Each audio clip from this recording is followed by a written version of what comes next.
Student enrollment is dropping because of the pandemic, and more families are choosing to homeschool instead. Companies that provide homeschool materials say business is booming. Jason Miles has more.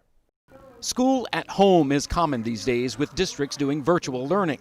But what Brittany Grayson's children do is something different. I decided that homeschooling would be the best decision for us this year. 10-year-old Cameron and 6-year-old Camille have both attended regular schools, but COVID concerns, the way districts adapted, and her son's dyslexia prompted this change. I just could not do that again this year. And of course, going back to school physically was not an option for my family. It's not as if public schools are inconvenient for Grayson and her kids. This Sheldon ISD elementary school is where they would normally attend. It's only about a mile from their home. Time for Learning is a complete curriculum which combines all the steps of the learning process through interactive and engaging lessons. Grayson chose homeschool curriculum provider Time for Learning. Welcome to What Is It Worth?, which does the heavy lifting of lesson planning, instruction, and assessment for parents. Nothing prepared us for the massive growth in 2020.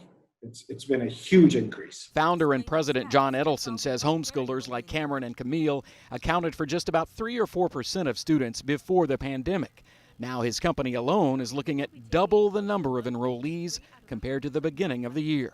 So most parents, as long as they have some way to supervise their child during the day, find that they are able to homeschool with a modern tool. Clearly, it's not for everyone, and Grayson admits her children do miss some of the social aspects of normal school.